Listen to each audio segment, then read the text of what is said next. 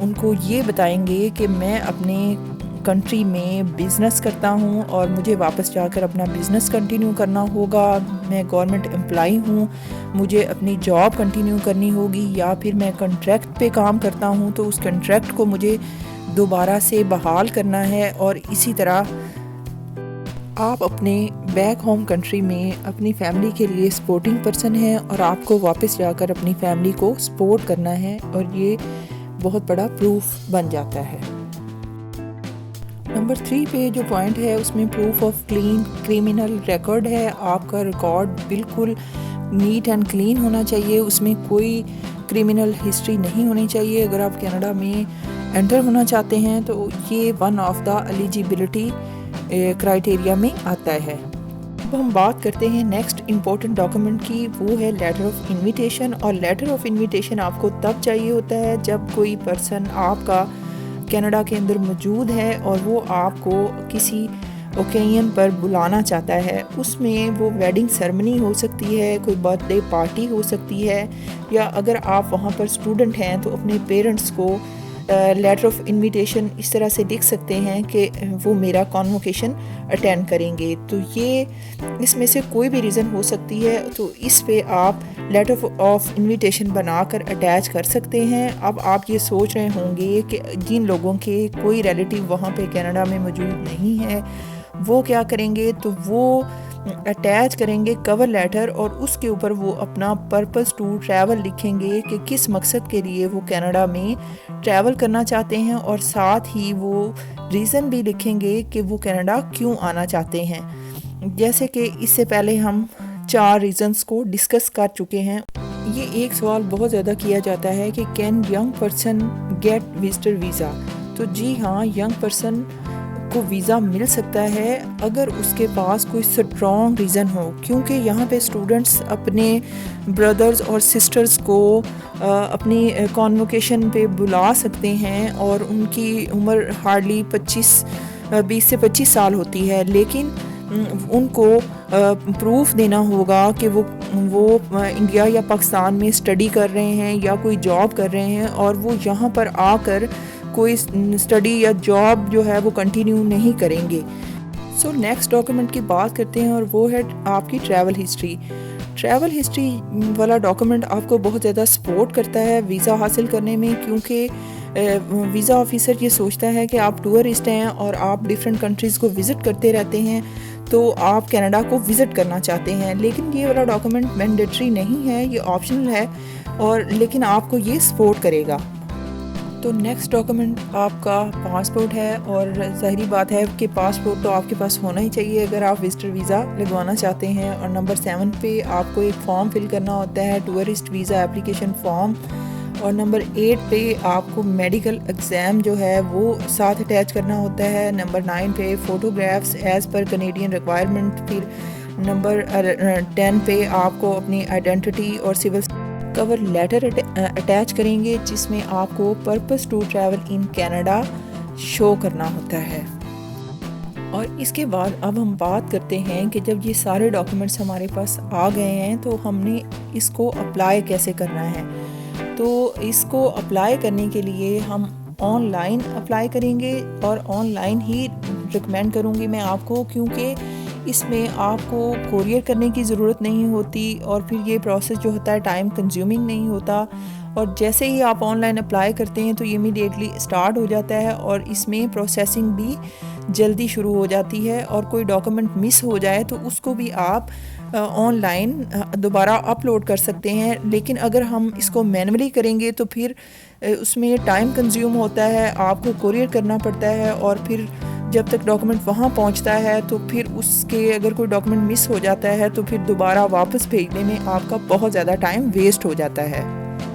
جی اگر اب ہم اسٹیپ بائی اسٹیپ پروسیس کو دیکھیں تو اسٹیپ 1 میں check if you are eligible to travel in Canada. تو اگر آپ ویکسینیٹڈ ہیں تو پھر آپ ایلیجیبل ہیں. اسٹیپ 2 پہ آپ ڈاکومنٹس شو کریں گے کہ کون کون سے ڈاکومنٹس آپ کو چاہیے، اور وہ ڈاکومنٹس آپ یہاں پہ اپلوڈ کریں گے. اسٹیپ نمبر 3 پر آپ اپلائی کریں گے آن لائن، اور اس کے اندر 3 آپشنز ہیں کہ آپ کو اپنا پروفائل کریٹ کرنا ہوگا، ڈاکومنٹس اپلوڈ کرنے ہوں گے، اور وزٹر ویزا کی فیس پے کرنی ہوگی جو کہ 100 کینیڈین ڈالر ہے۔ اس کے بعد آپ کو انتظار کرنا ہوگا کہ کب آپ کا ویزا کا پروسیس کمپلیٹ ہوتا ہے، اور پھر جیسے ہی ہوتا ہے تو آپ کو فنگر پرنٹ اور بائیو میٹرکس کے لیے جانا پڑے گا، اور جس کی فیس 85 کینیڈین ڈالر ہے۔ تو ٹوٹل آپ کے 185 کینیڈین ڈالر کا خرچ آیا ہے وزٹر ویزا کو اپلائی کرنے میں۔ اور ڈاکومنٹس وہ ہیں جو سارے آپ کو خود جمع کرنے ہوتے ہیں، کوئی بھی ٹریول ایجنٹ آپ کو ڈاکومنٹس نہیں ارینج کر کے دے گا۔ تو یہ پروسیس بہت سمپل ہے اور آپ اس کو خود سے کر سکتے ہیں۔ اگر آپ کو لگتا ہے کہ آپ اپنے ڈاکومنٹس ارینج کر سکتے ہیں اور ان ڈاکومنٹس کو اپلوڈ کر سکتے ہیں، اور یہ سارا پروسیس آپ کو سمجھ میں آ رہا ہے، تو آپ اس کو خود سے اپلائی کریں۔ اپلائی کرنے کے بعد آپ کو بائیو میٹرک ریکویسٹ آئے گی۔ بائیو میٹرکس دینے کے بعد جو ہے کچھ ٹائم پیریڈ کے اندر آپ کو انتظار کرنا ہوگا، اور پھر وہ آپ سے، اگر آپ کا ویزا اپروو ہو جاتا ہے تو پھر وہ آپ سے آپ کا پاسپورٹ مانگیں گے، اور پاسپورٹ پر ویزا لگ کر آ جائے گا۔ تو اب ہم دیکھتے ہیں کہ پروسیسنگ ٹائم کتنا ہوتا ہے ویزا لگنے کے لیے۔ تو یہ ڈیپینڈ کرتا ہے کنٹری ٹو کنٹری، اور آپ اپنا پروسیسنگ ٹائم اس کی ویب سائٹ پر جا کر چیک کر سکتے ہیں۔ اور اگر آپ کینیڈا سے اپلائی کر رہے ہیں تو پھر اس کا وزٹر ویزا کا آن لائن اپلائی کرنے کے لیے 15 ڈیز ہے، اور اگر آپ پیپر بیسڈ اپلائی کرتے ہیں تو پھر 33 ڈیز میں آپ کا ویزا آ جائے گا۔ تو اب ہم کچھ بیسک کوشچنس کی بات کریں گے جو بہت زیادہ پوچھے جاتے ہیں کہ how long you can stay on visitor visa. تو یہ ویسے ہم ویڈیو میں کور کر چکے ہیں، لیکن پھر بھی میکسیمم آپ 6 منتھ کے لیے وہاں رہ سکتے ہیں، چاہے جتنے بھی سال کا آپ کا ویزا لگتا ہے، آپ 6 منتھ سے زیادہ وہاں پر اسٹے نہیں کر سکتے۔ نمبر 2 پہ can some one work on visitor visa. تو یہ بھی کلیئر ہے کہ آپ لیگلی وہاں پر وزٹر ویزا پر کام نہیں کر سکتے۔ اور نمبر 3 پر ہے can I bring dependents on visitor visa. تو جی ہاں، آپ اپنے بچوں کو بھی وزٹر ویزا پر لا سکتے ہیں۔ اور نمبر 4 پر ہے can we convert visitor visa into work visa. Yes, آپ کنورٹ کر سکتے ہیں، اور اس پر میں نے اپنی ایک ویڈیو بھی بنائی ہے کہ وزٹر ویزا کو ورک ویزا میں کیسے کنورٹ کیا جا سکتا ہے۔ تو آپ میری وہ ویڈیو دیکھیں، اس سے آپ کو بہت زیادہ ہیلپ ملے گی۔ اگر آپ کو میری ویڈیو اچھی لگی ہے تو میرے چینل کو سبسکرائب کیجیے گا۔ Thank you very much. Bye bye.